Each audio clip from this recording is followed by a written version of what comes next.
All right, thank you and welcome to joining us today. For today's segment, we're going to be covering how to make bird soot.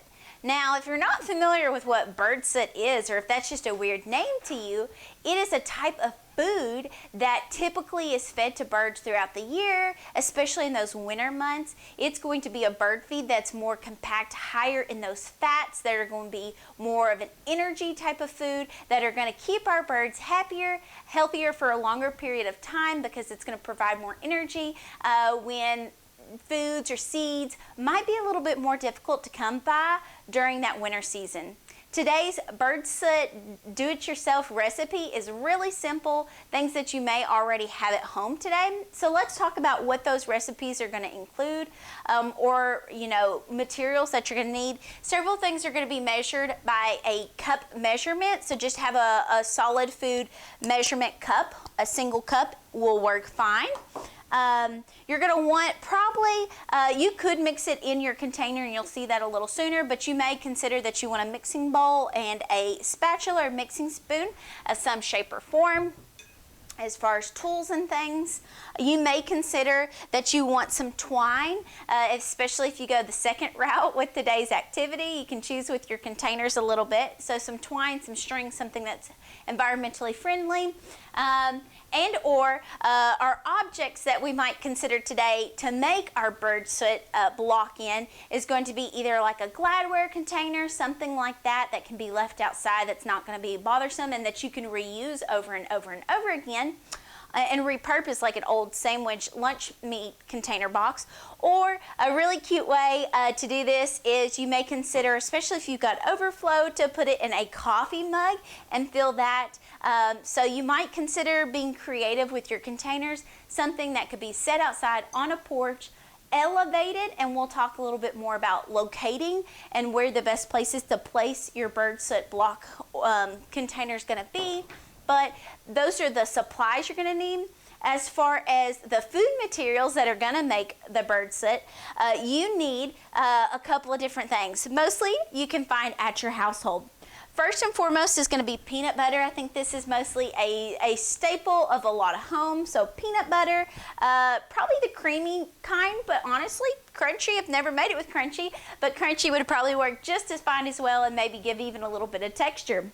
You're also going to need vegetable shortening. You can find Crisco's got like individual containers. Of course, that's not an endorsement for them. Or you've got larger tubs, but essentially it's a fattening agent. And it's going to be real sticky, and you'll notice that as we mix our recipe together.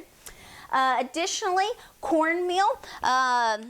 So you'll need a couple cups of cornmeal. So have that available. That'll be really nice. You know they love corn. Birds do. You're going to need some flour.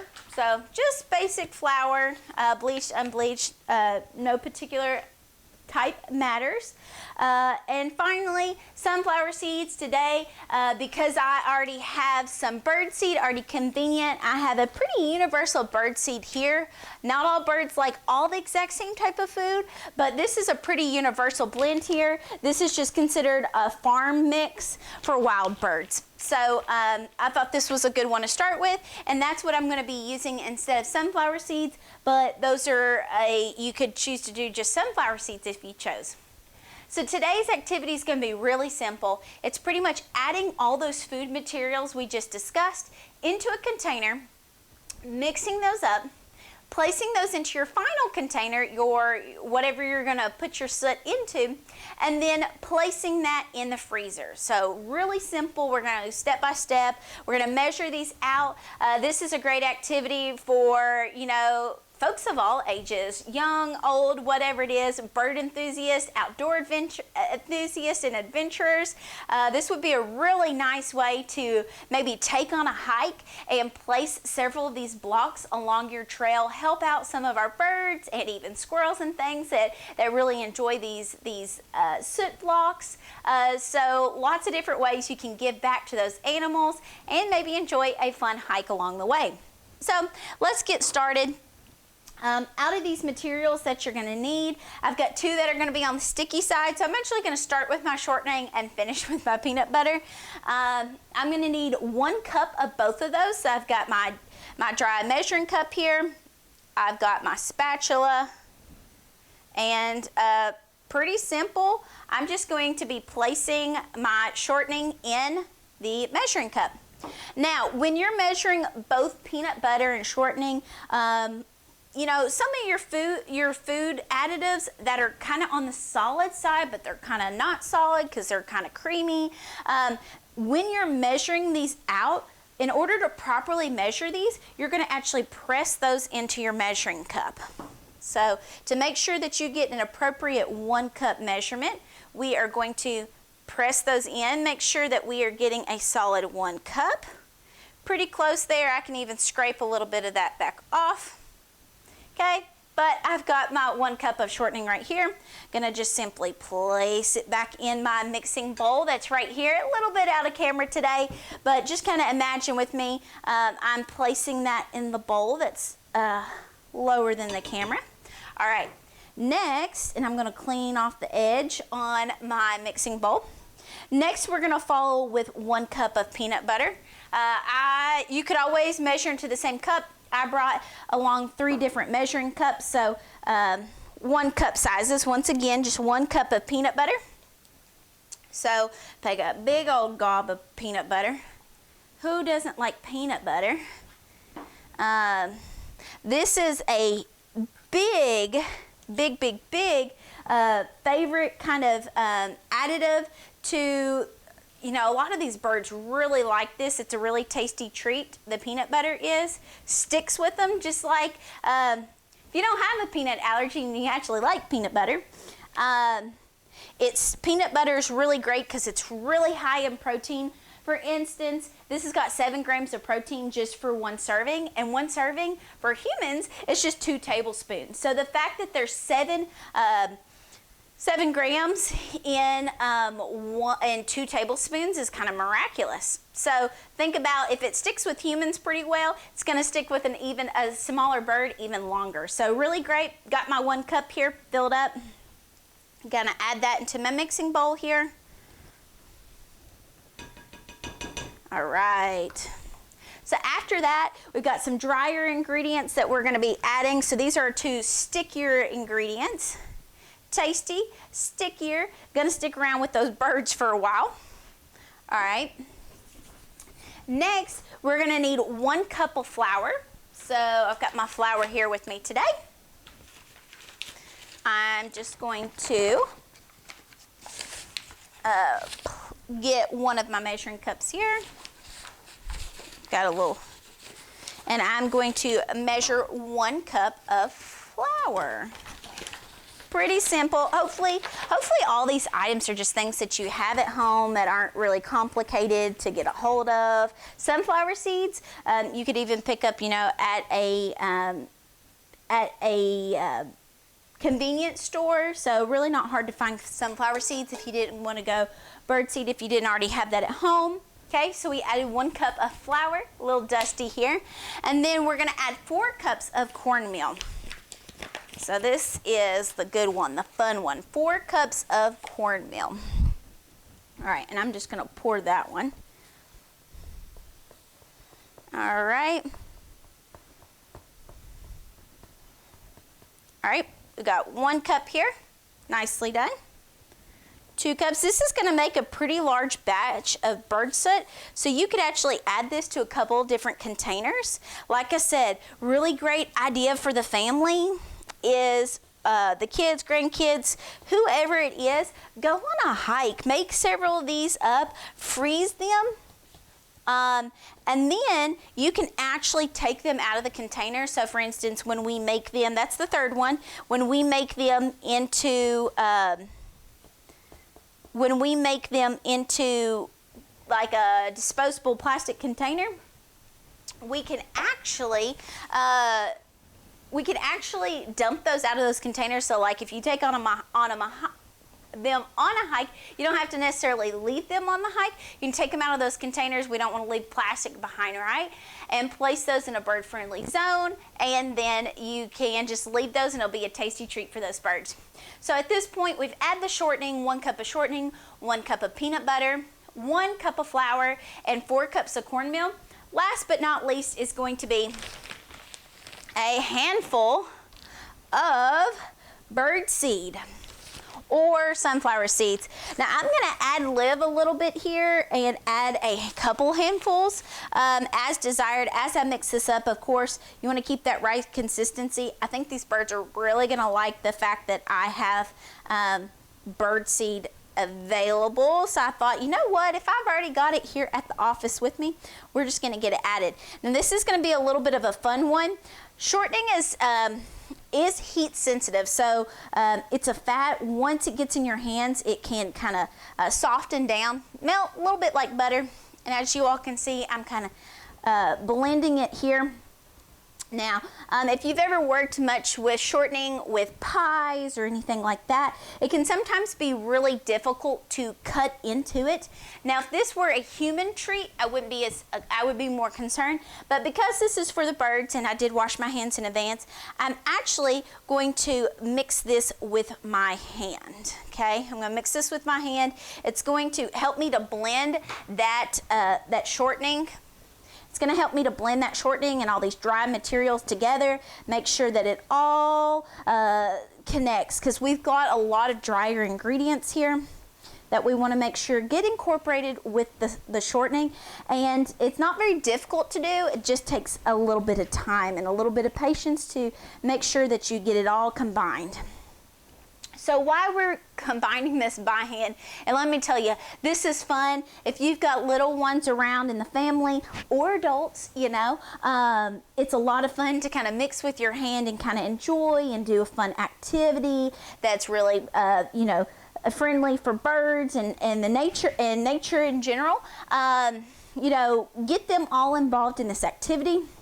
Let's talk a little bit, while I'm continuing to mix this, let's talk a little bit more about containers. So what kind of containers might you want?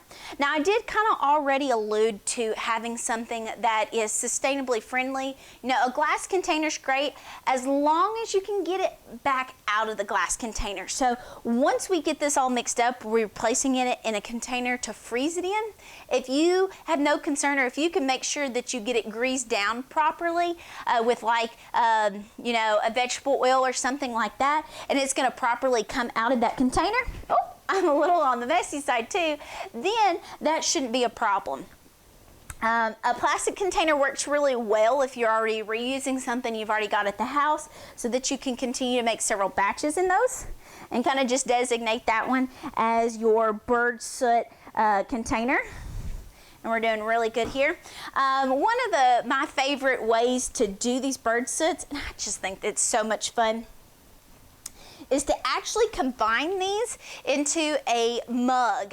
And like I kind of alluded, kind of an optional, it wasn't on our original supply list, but is to add some twine or something like that, and actually just tie it up in a tree. Some folks like to add a little popsicle stick and actually, you know, press their soot down into the mug, and then they will take a popsicle stick and kind of place it out of the mug, kind of sticking out of that where during the freezing process, so that it actually kind of, you know, acts like a little twig, if you will, for the bird to stand on to actually get the food out. So that's fun. So those are some container ideas. Next I've got it really mixed up well. I'm gonna show the camera here. My hands are messy, but that's all part of the fun, you know. We're going to add this to a container. So consistency, it should be on the sticky side. I can still feel some dryness. It's not like sopping wet, but when I squeeze the soot, it sticks together, almost like Play-Doh or something like that. So that's what we're aiming for.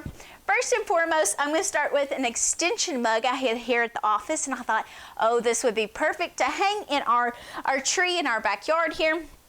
So really simple process. It's this basic, folks. I'm just going to fill the container with the soot material. Now I am going to want to press along the way. So, and make sure that it kind of just presses down in there. You don't have to like squeeze it ridiculously hard, but the goal is you want all these materials to stick to one another. So I'm just gonna press it into the container. I am gonna leave about an inch of the mug unfilled. So if you can see there on the camera, I'm leaving about an inch of it unfilled, but I've kind of pressed it down here. I don't have to press super hard, but I pressed it down here. And then this will end up being frozen. And then I've got this nifty twine that I've got it right here. I don't know if you can see that well against my shirt, but then it can hang out of the tree just like that. After it's been frozen, you're gonna freeze it for about 12, 24 hours. Once it is frozen all the way through, you're gonna take it back out and then place it in that location. If it's a container that can stay outside, great. If not, once it's frozen, you can remove it, pop it from the container. For instance, next I've got quite a bit, so you're going to see how far this soot recipe goes. But essentially, I'm going to fill a Gladware type of old lunch meat container here. Love seeing all that bird seed in there too. And this is going to be a bigger version, okay? So typically you can actually purchase bird soot actually in stores. So you can find those at local, Tractor Supplies, Ace Hardwares, any of those types of stores. Now, while that's not a recommendation, you can find it at those places, but you also saw how easy it was to make from at-home materials that you probably already have on hand. So I recommend, making it. It's more cost effective this way. You can make large batches. In the grand scheme of things, the materials that I have used probably do not total more than, per serving of what we actually used. You should be able to make these blocks for about $2 to $3 a piece, depending on where you're, purchasing your materials from. That type of thing. But for the most part, you should actually be able to make this for quite a bit cheaper than you can find it in store, and you can make several out of it. This is going to make a really good size container, if you all can see that, and I'll even hold that against the black there. It's a pretty good size container. I'm going to be able to get the rest of this into this container. I'm not as worried about leaving a gap from the top this particular time, because once this freezes, then I'm going to actually place this container. I'm going to pop the soot block out of the container, or I could leave it as long as I come back for the container. And I'm going to place that outside, and I think this will be nicely placed. I've got a tree that's got a Y in the branches at a height that's further away from, predators, and that's what I wanted to talk about next. So once you get these done, you got them kind of pressed in, you go back and you freeze them, that type of thing, okay? So once you've done this, and you've done that, and you freeze them, you're getting ready to, take them on a hike or whatever else. Let's talk about places that you should consider placing these soot blocks. So consider from a bird's perspective, right? Where their feeding habits most likely take place. Where do you currently see them eating from?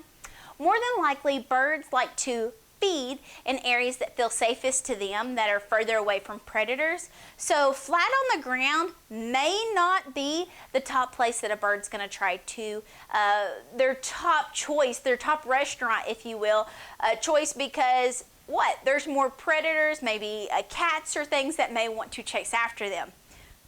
So if you will place it in higher locations, like a tree, like a stand that's intended for bird feeders, squirrels, those types of things, you can try to focus on locations that, are going to be more safer for that bird.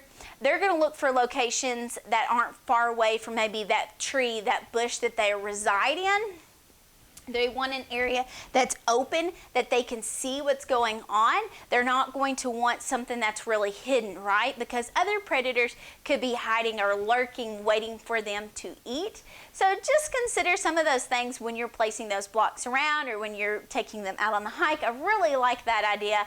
I really want to encourage everybody to get out this winter, even though it may be cooler seasons, November, December, January, February, March. There's no reason that we should be out active and trying to provide more environmentally and wildlife friendly meals. Some other tips along the way, if you're looking to make an impact with wildlife during the winter season, If you're a big fan of our birds, in addition to the bird soot blocks, you might consider leaving natural objects or strings or hair. You can actually leave some of those objects that would be nest builders, right? Things like string, hay, straw, whatever, that they can easily locate to build their nest, keep warm during the winter. Those can be left in containers. You do have a variety of different things to leave those about, but you want to leave things where birds can find it. So that's a helpful tip. Secondly, if you're doing a Christmas tree this season and it's a live or a real tree, once you get done with that tree at the end of the season, if you want to help the fish out, I might suggest that several lakes, such as Barren River Lake, that's located near Allen County, you can drop off, you can coordinate with the Kentucky Fish and Wildlife, and you can actually schedule a drop off with one of their employees, and you can drop that tree off, and they're going to place it in the bottom of the lake and spread several of those older trees out that are done after the season. What better way to repurpose those, and those will become fish habitats. The fish really like to hide up in the brush and in the branches and things, and use that as a habitat. So that's another way that you can really make an impact with little things along the way. There's lots of different ways to be outdoors, be active, maybe make those winter wreaths out of natural materials, take a hike, do all sorts of things. Whatever you do this winter, stay active. Keep in mind our wildlife, ways to just stay active and continue to enjoy the outdoors. If you can make a bird happy along the way, or a fish, look for ways to help wildlife in your community and to enhance the natural environment around you. Thank you for joining us for today's video. We hope that you really enjoyed our lesson on bird soot, making that yourself at home, and join us for some of our next videos.